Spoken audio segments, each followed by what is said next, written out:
Good morning, YouTubers. It is really early on Saturday morning, the day after my first racing in the SS, and probably the first time I've raced a car in about 11 years. That also corresponds to how long I've known my wife. So you do the math. But just now thinking back on it, yesterday's video was probably fairly quiet, just because I was just so excited to actually race the car for the first time, like I said, in such a long time, that it was just it was nice. And it's amazing when you haven't done something like that in over a decade, how you don't realize until you do it again how much you really missed it. And I'm getting washed out here by the sun, but it's probably for the better because I got a face for radio. But just now thinking back to last night in the car, its consistency, the technology that's in the car, in this car, I am extremely happy with this purchase, and more, the alignment, which appears to have gotten repaired. I got it back this week. It was in and out a couple times. Looks like that bolt, at least on the surface, has fixed it. It's the upper steering knuckle I showed in a previous video. It looks like it did fix the problem. They only did one of them as far as I know. So apologize, excuse me, drinking my coffee too here. But it's so far fixed the problem, I think. And I'll get to that in a minute. But I'm heading into work for a little while. A few things I wasn't able to get done before the end of the day. But like I'm really now on the fence. I met up with a few guys from the SS forum that were there with their SSs. One had an LSA blower, the other had was like a full bolt-ons car, and both of them were in the 11s. The LSA car was very low 11s, but he was on a street tire, so I mean, I'll tell you, if he gets a little tire under it, I mean, that's a 10-second car any day of the week. And they drove from New York from him, as far as I can tell. Great bunch of guys. Unfortunately, I cannot remember their names, but hopefully I'll get in contact with them again, meet up with them again some other time. They were fairly inspirational for me to start doing a few things to this car, but I think for right now, I want to enjoy the warranty on this for a little while before I start to get really stupid. I've got that 84 Cutlass sitting in the garage. It has the LSA blower on and everything. Doesn't mean I can't start collecting those parts again for this car, which I will very much do. I also have that 68 GTO that I promised my father that I was going to be working on as soon as I got the Cutlass up and running. So I gotta, stick to the plan, do what I was planning on doing, and then, if the Cutlass doesn't make sense anymore at that point, then I can very easily pull the blower stuff off, or sell it with the blower, gain a bit more money, and go back and buy the stuff for this car. So I'm not going nuts over it right now. I enjoy the fact that this car's full warranty and anything that happens to it, I can take it back to the dealership. So what I may end up doing is probably just get some drag radials on another set of wheels, maybe do like a rotofab, maybe do like headers and high flow mid pipe, something like that. No cam, none of that stuff. I don't want to break the seal on the motor. I will have to most likely do a tune for the headers, and I will with the rotofab and headers. I'll have to do a tune, but I know quite a few people who can do that for me, and I can always take the stock tune, save that off on my HP tuners, and then get the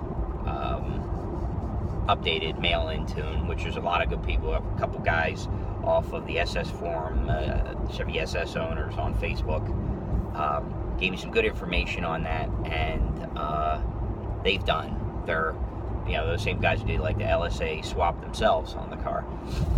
So for right now, I mean, this car is my daily driver, and I want to make sure that it stays as reliable as possible, especially because I'm doing a lot of trips that necessitate me going anywhere from 200 miles away to 500 miles away from my home on a given work trip. And you kind of ask, well, why don't I rent a car? Well, yeah, I do. I do rent when I absolutely have to. However, because of the frequency of my travel, and because of who I work for, it becomes difficult to, when you're making 2 and 3 trips a week, and you're working 55, 60 hours a week, you know, stay on top of all the expense reports, all the receipts, and I am not a big wig there, so I don't have a secretary to help me do these things. So with my workload, my engineering workload, the work I'm doing in the management area, it starts to get pretty cumbersome to take care of that. And I'm just thankful that I can even swing this car right now. And maybe in another video I'll get into just, what did I do to afford this vehicle? Because I will tell you, I'm not a wealthy man. I do not have a huge house. I make a good living, but like a lot of Americans, I have more debt than I probably should. And then you're like, oh, good job, idiot. And then you go and buy a car like this. Well, I was in a position where the truck was just not working for me anymore. 4-door vehicle I needed to have. And I've gotten rid of every fun car I've had today that actually ran. So the GTO does run, but that needs some serious work, and that's not a daily driver. The Cutlass, that's been in my family from my uncle to my brother to now me for a very, very long time, and that's not going anywhere unless it really makes sense to get rid of it. So, and one day I'll ramble off the list of all the cars I've had, but long story even longer for this car. Can't say enough about it. It was a 13.75 last night, 13.77. It was like 104 and 103, something like that, in some change, somewhere in there. I got to go back and look at the actual slips. I have them somewhere around here. But I'm going to start logging this, and I'm going to do just bolt-ons for this vehicle and see what it does. See if I can, I'm pretty sure I'll be able to get this thing into the 12s with full bolt-ons and a very simple tune that's not going to, hurt the motor or anything like that. I'm not going to bust in it with a cam. Maybe I'll consider, maybe the LSA blower is a bolt-on in the future, but right now, it's not. It's because of my work situation. So later on today, I'll be doing a video on the Cutlass. Oops, sorry about that, guys. You're gonna get a little drunken view there. It was sliding down on my thing. Sorry about that. Now you get my palm view.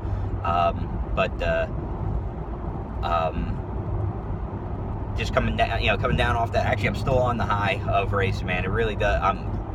Made me very, very happy. It's been very rough at work the last few weeks, actually last few months. That's not dying down anytime soon. So something, I just needed that. The car isn't, a barn burner, isn't by far the fastest car I've ever had. But it was just fun. It was a lot of fun. I really recommend you guys get out of it. This car is almost too smart for its own good. Did the traction control, competitive mode launch, and was able to get the car down the track with very little wheel spin. A little weird with how it pulled the throttle out on me, but that's just, well, it didn't pull. I'm sorry. Let me restate that. It did not pull the throttle out on me. The launch was a little weirder than what I would have expected. So you could tell that the car was still doing something to make sure that I could launch without, roasting the tires. Now, I've seen on the forums where guys left it in sport or performance, and it just wheel hopped, all day long, and killed the run.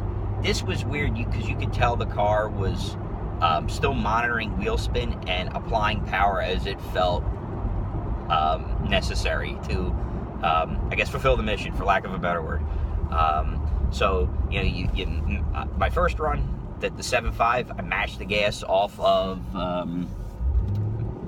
idle, and it was like a 220 reaction time. Sorry for the sun, guys. That should be out of the way in a minute. But it was like a 0.22 reaction time. Then I did, and the 60 foot was like a 2 and 2 and change, 2.2 something, 2.2 something. 60 foot, which is not great. 60. So right there, I could tell you that something was happening there to slow that car down, because this thing should launch way harder than that out of the hole. But oh man, I am sorry. There you go. I'm gonna put my hand right there and block the sun, because I would have thought that my giant orb of a head would have done that just as sufficiently. And then my second run was a better reaction time. It was 110, something like that. And my 60 foot was like a 2.115 or something like that. and it was and what I ended up doing was bringing it up to about 1500 RPM, then mashing it off, mashing it at the third yellow. Better 60 foot, better reaction time, actually slower ET, less mile an hour. So either the thing was sticking harder, or the car, as it's configured, knows, okay, I think we're good there, knows that it wants to be a 13.7 car with the conditions that it's in. And that may sound stupid, but it's monitoring how many times per second, and it's watching wheel spin and seeing what you're doing. So maybe this car, as it's configured, will be about as good as a 13.7. Maybe I'll get a 13.5 with a little bit better air. I'm going to take it a few more times to kind of baseline, and I'd like to get maybe at least one more run, at least two, one more trip to the track, and with the car as it is, nothing done to it, run it, see what happens. Then I'm going to log all this data, just Excel spreadsheet, and put it up for you guys to see. At some point I'm going to get some better camera equipment, so you guys can actually see the runs from the outside. So I do apologize about that.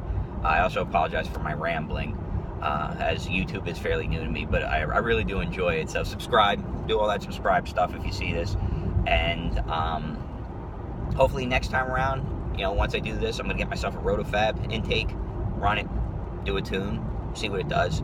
Then I'll probably do headers and mid-pipe, tune it, see what happens. Actually, you know what I'll probably do? I'll probably do Rotofab, run it, headers and tune, run it, and then tires and run it, and see what happens. Or tires and, depending on what I want to do. But I'm here at work, so I'll let you guys go. Please subscribe. Thanks again. Talk to you soon. Bye.